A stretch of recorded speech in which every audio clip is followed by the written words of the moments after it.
Welcome. You are listening to the Mindful Minute, meditations created for everyday joy. I'm your host, Meryl Arnett, and my passion is making meditation accessible and enjoyable. This podcast is recorded from my live Monday night meditation class, where we have a brief discussion followed by a guided meditation.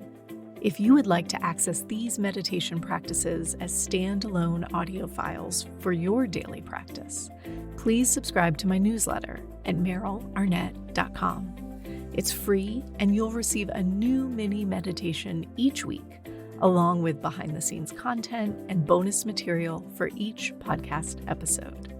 All right, let's grab a cup of tea, a comfy seat, and settle in for today's practice. All right, we are journeying through the series that we've been on. I'm really excited to share it with you. And I'm going to tell you a funny story. Y'all know Amazing Grace, right? It's like hysterical that I'm the person bringing this song up, but everybody knows Amazing Grace. It's a beautiful song, so beautiful. And you know that the refrain and the last little line in the refrain is something about, I once was blind and now I see.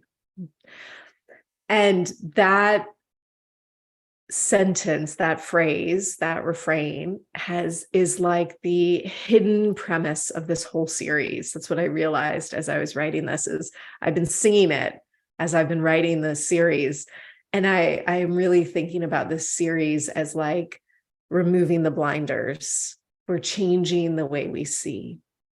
And you'll remember from last week, what we talked about was like removing the blinders towards nature, right? We talked about this disordered relationship that we've developed with nature, not only because of, but partially because of, we really have embodied this idea that we must be comfortable at all times.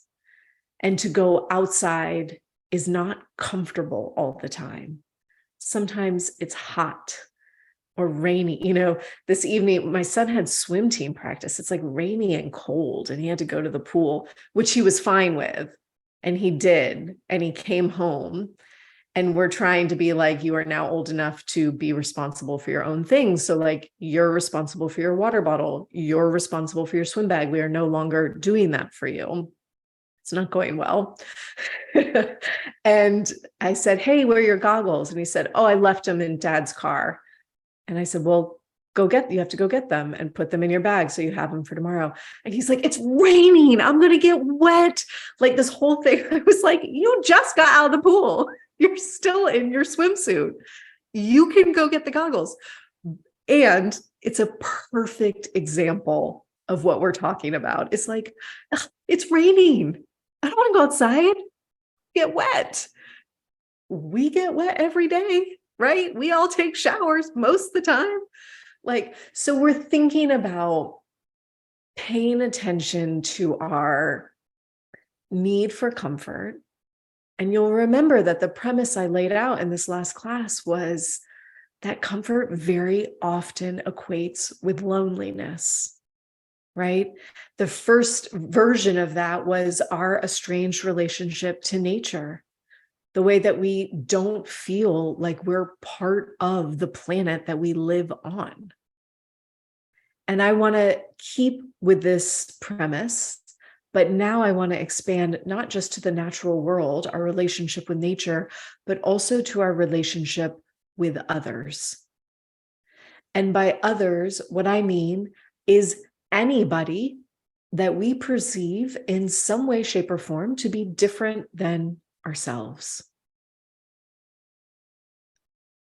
If comfort equals loneliness, and we want to think about our comfort in relationship to others, what feels safer than only being around people who look like me and think like me and vote like me and eat like me and do the things that I do? We don't have to stretch at all. We don't have to worry about what we say. We don't have to worry about whether or not we're making somebody feel included or safe. We don't have to worry about whether somebody might make us feel discluded or not included. I'm not quite sure of that word. it's pretty comfortable on the surface. But as we start to do that, right, as we start to say, well, just these mirror images are allowed to be here with me, well, the walls start to get really, really tight, right? I don't have room for any discomfort. And slowly but surely, I find that I am more and more and more alone. And so the premise from our talk with nature was go outside. Start to build that tolerance for discomfort. This is resiliency. This is one of the two words we're using over and over again in the series. Resiliency is the capacity to withstand or recover quickly from difficulties. It's elasticity, right? And we're going to talk about that exact same thing about starting to build our tolerance for discomfort with others. We're going to start to talk about stretching ourselves. Now, I want to name two things that come to mind really quickly. The first of which is, I don't know about y'all, but when I say others, immediately my mind goes to the political other, right? It's like, that's just the world we're living in right now is so binary in the political realm, and it's very noisy. And the minute we go there, it gets really painful, it gets really heated, and it can feel really unsafe. And I want to name that you don't have to go there. We do not have to make this talk about politics. I do think that this talk is inviting us down that path at some point, which might not be this point, and that's okay. Never, ever, ever in any of these classes am I going to ask you to put yourself in emotional, mental, or physical distress. Okay? So you don't have to expand this to all others on the planet, even the ones that cause you the most heartache. But we could start to expand in very small, very safe ways. When I was writing this, the first example that came to mind for me actually was my book club, which is so silly, but I'm going to go with it. I'm part of a book club.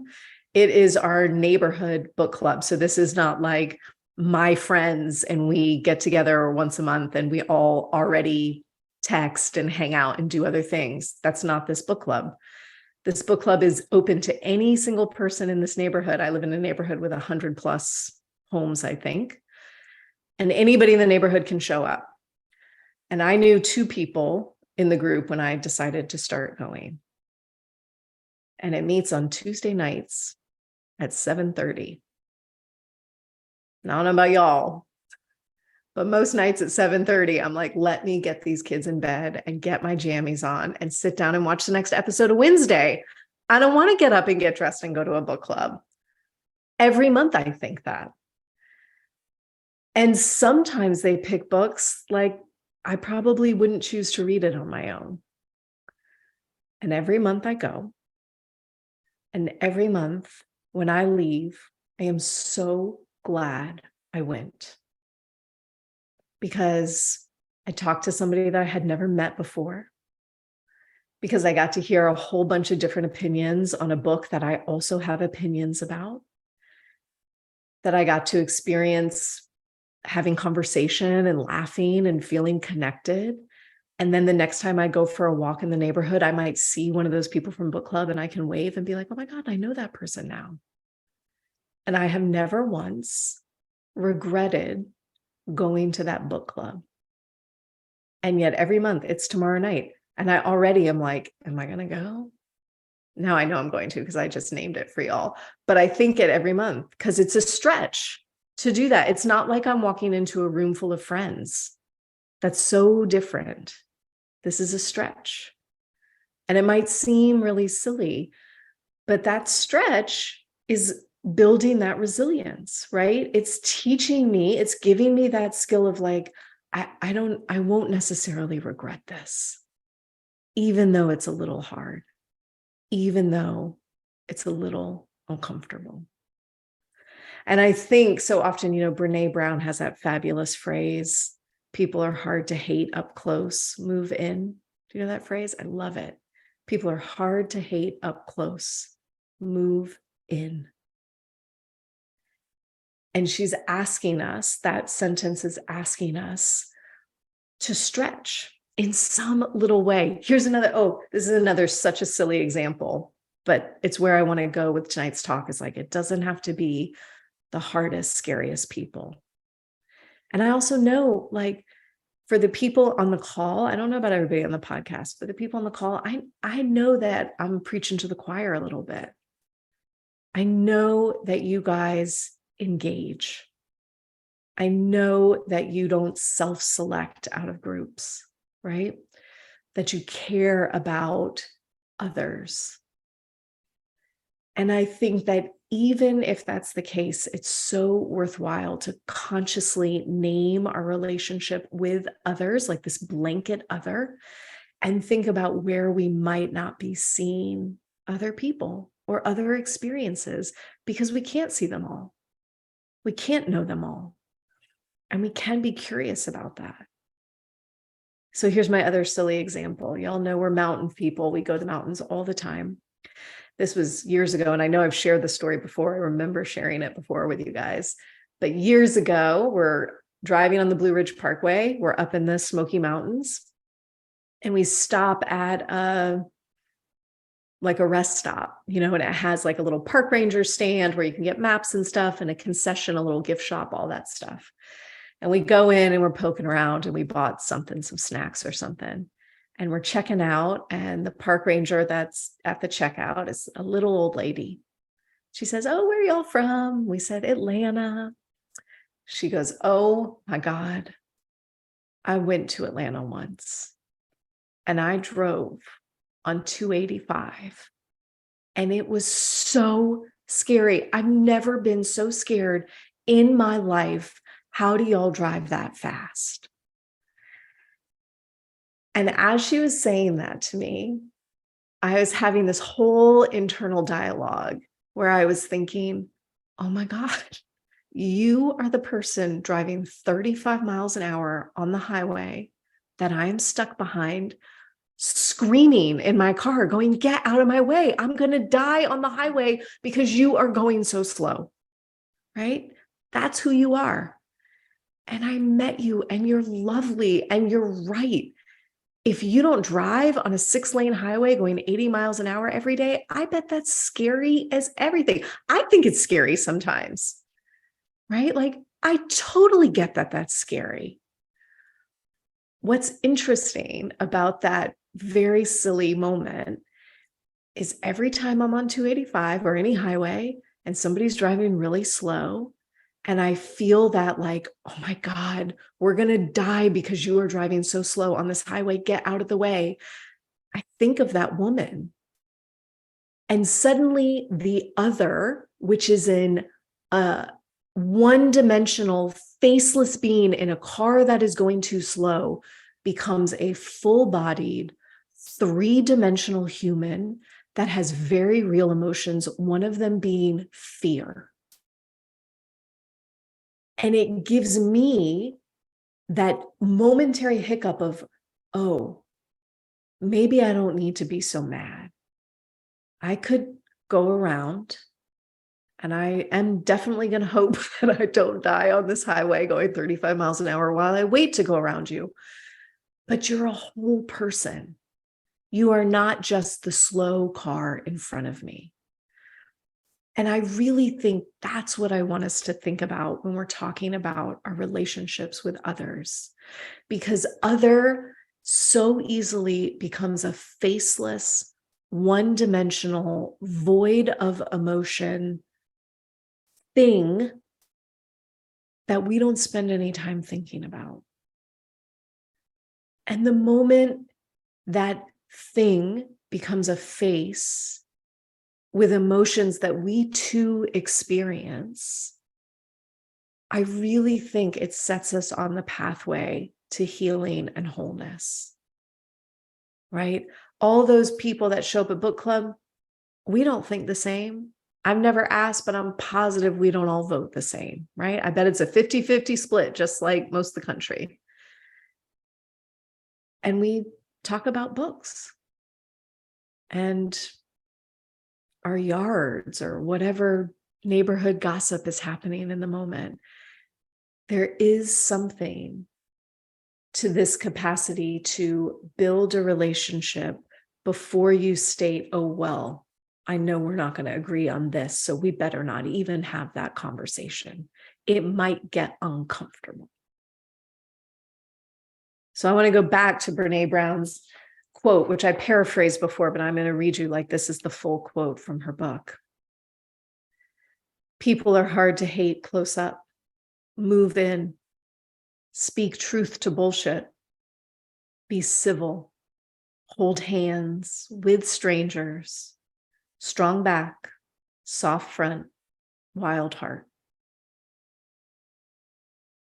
She's not saying you got to be friends with everybody. She's not saying that we have to pretend to agree when we don't agree or that we have to put ourselves in harm's way. But what she is saying, and I think what the practice asks of us, is to move in, is to not let ourselves live in a tiny box or on a tiny meditation cushion and say, well, this is comfortable, right? Because that's not what our lives are about. It's saying we're not meant to live in this one tiny little box where nothing ever hurts us or touches us. But what we do this practice for is so that we can step out the door and know that even when we get dinged up, we're elastic. We're going to be okay. We have practices to support our nervous system. We have community that we practice in to hold us up when we need it. And each and every practice that we do, whether it's a seated practice on a cushion, whether it's a conversation with a person you might never otherwise have a conversation with, each of those practices move us on this pathway towards wholeness, towards healing. And so we'll do our practice in a minute. And, I just want to name that I think one of the things our practice does for us, in the practice, we're really teaching ourselves how to let go of binary thinking. You know what I mean by that?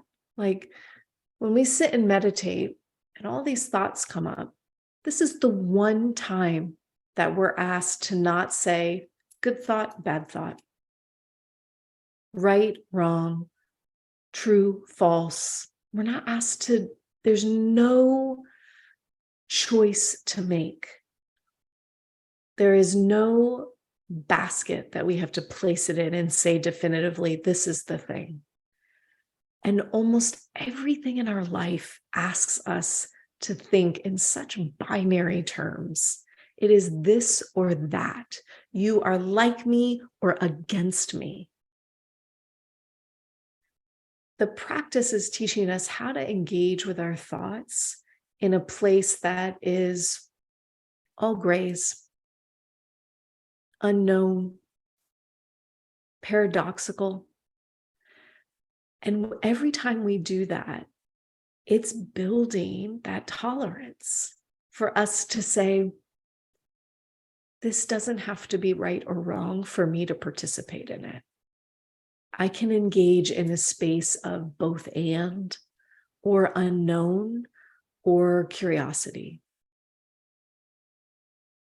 I'll tell one more super fast story and then we'll practice. One of my friends recently had her second child. And we're chatting on the phone and she's telling me that they've chosen to co-sleep with this second child, meaning the baby sleeps in the bed with her and her partner. And she said, it's so much easier than the first time around. Like we're sleeping great. We're getting so much more sleep than we were. And then the conversation goes to, I have so many regrets about not doing this with our first child, and anybody who's like even looked at all into sleep stuff, it's so binary, right? There are the people who are like, co-sleeping, amazing, it's natural, it's the way you're meant to sleep with your baby. And there are people that are like, your baby's going to die if you co-sleep. And those are the two conversations that are happening. It is one or the other. Your baby will die, or this is natural and correct. Those are the choices. And here's my friend who did not co-sleep with baby number 1 and is co-sleeping with baby number 2. And she's like, I wish I had done it. I was so scared. I didn't know. And I said, what if both of those are okay? What if it's okay that you did two totally different things with your kids? You did what was right, you thought in the moment. You made the best choice with the knowledge you had available at the time. And what if we could just hold that both choices are okay?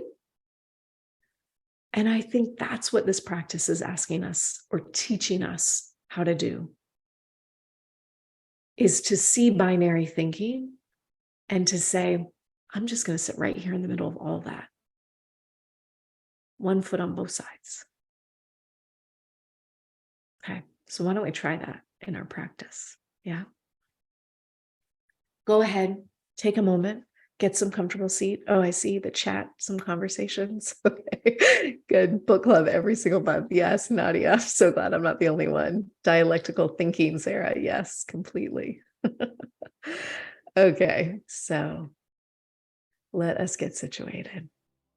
Sit cross-legged, sit in a chair, lie on a couch or on your bed, however you feel comfortable and supported. Let your hands rest in a way that feels good for you. And if you want to close your eyes, please feel free. And if that doesn't quite feel right for you this evening, you can always take a soft gaze down towards the ground. And together as a group, let's take a deep inhale in through the nose. Exhale out a sigh.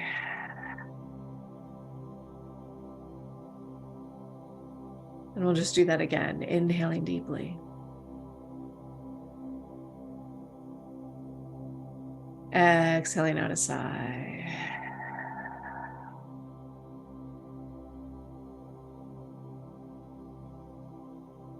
And allowing your breath to flow.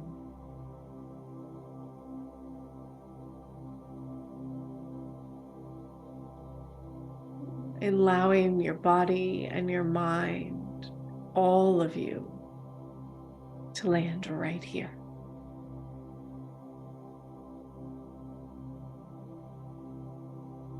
And silently to ourselves, we start our practice by saying, now is my time to meditate. Now is my time to meditate.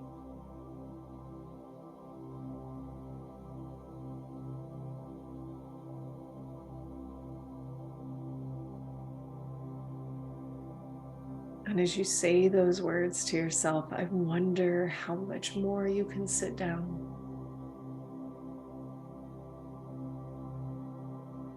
Being curious about all of those sneaky ways you are already preparing for what comes next.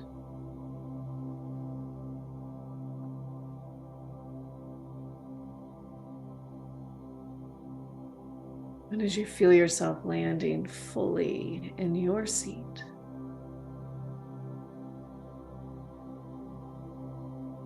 feel yourself lifting and lengthening your spine a little bit. Allowing yourself to sit in a way that feels somewhat relaxed and somewhat awake.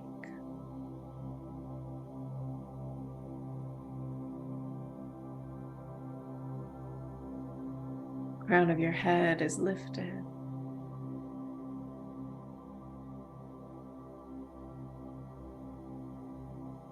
And perhaps in your mind's eye, you take a moment just to draw 3 circles around yourself.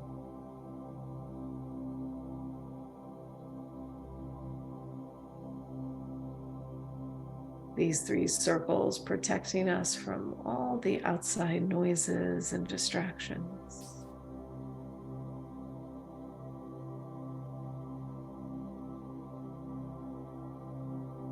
Protecting us from the way our thoughts wander.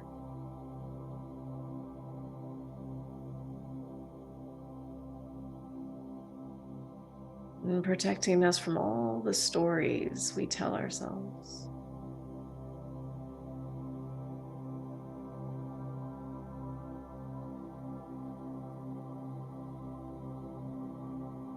As we sit inside these 3 circles, feel yourself drawing all of your senses inward. Vowing that your mind, your awareness will not cross those circles.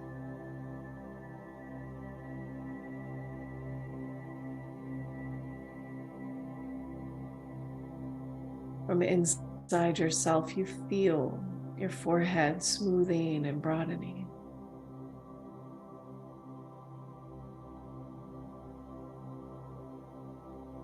You feel yourself letting go across your temples and behind your eyes.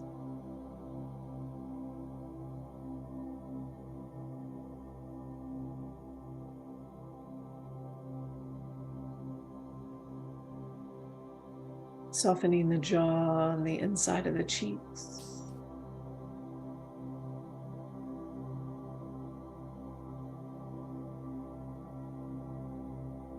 Feel yourself letting go between the right ear and the left ear.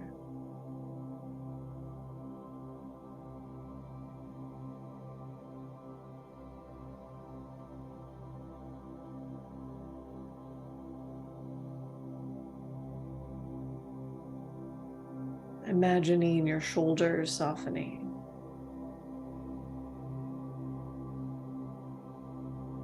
Feeling down the length of your arms, your upper arms, your lower arms, your wrists and your fingertips.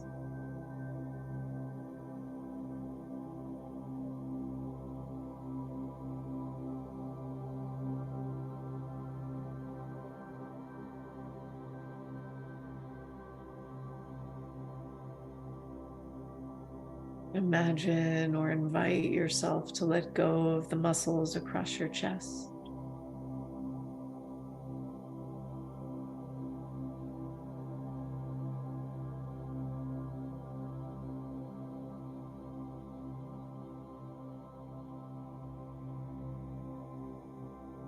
Let go of the muscles through the belly.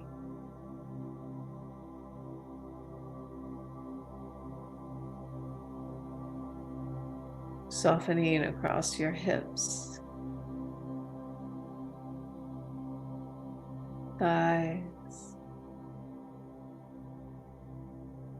calves and ankles.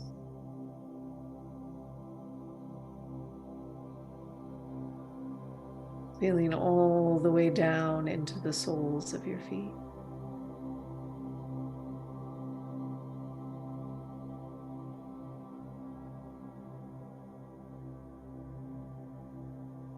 And then broaden your awareness enough that you can take in your entire body breathing.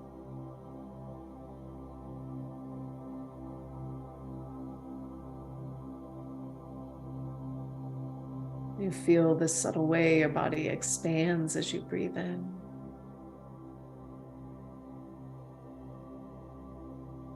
And the small way your body contracts as you breathe out.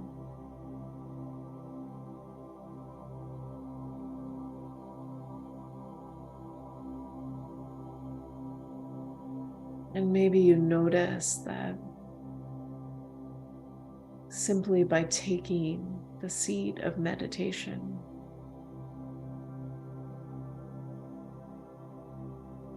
you are embodying some of Brene Brown's instructions. Strong back, soft front.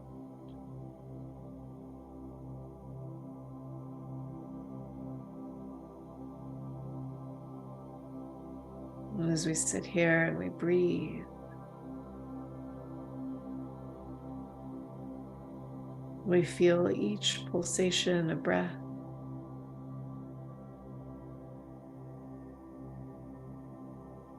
And we let go of the need to make anything else a choice. Your thoughts are going to happen. And you don't have to choose good thought or bad thought. You don't have to choose whether you're doing a good job or a bad job.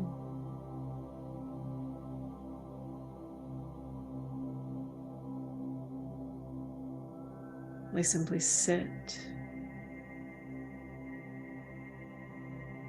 and breathe.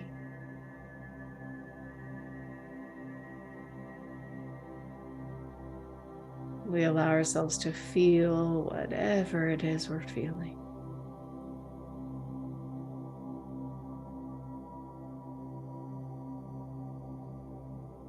We allow our thoughts to move through us without holding on to them, without arguing with them.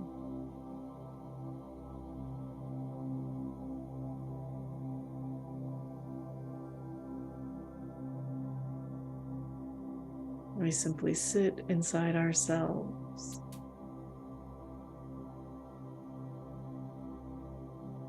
and build our tolerance for discomfort. We'll sit now about 10 minutes in silence. Feel yourself breathing.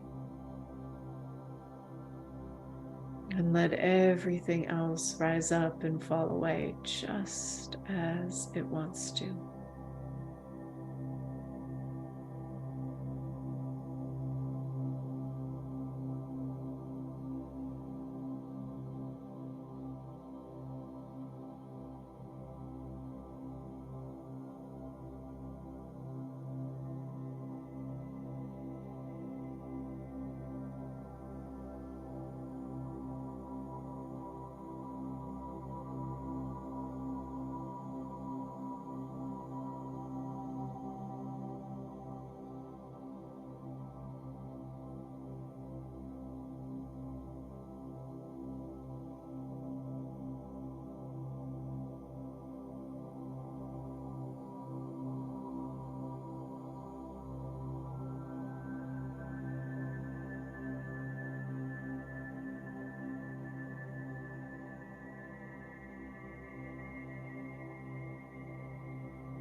Feeling your breath here.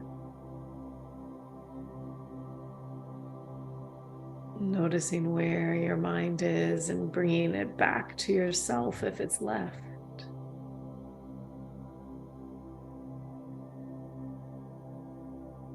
Letting go of any need to judge or name your experience. And instead, allow yourself to sit tall. Deepen your breath. And feel how this practice was that opportunity to move in.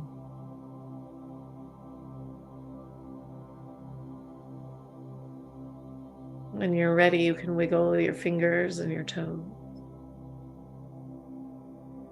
And together, we'll take one last deep breath in here.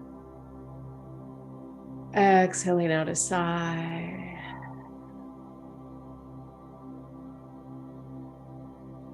And taking all the time you need.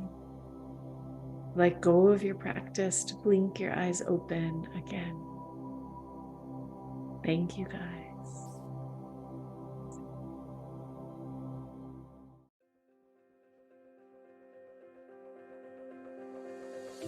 Thanks for listening to the Mindful Minute.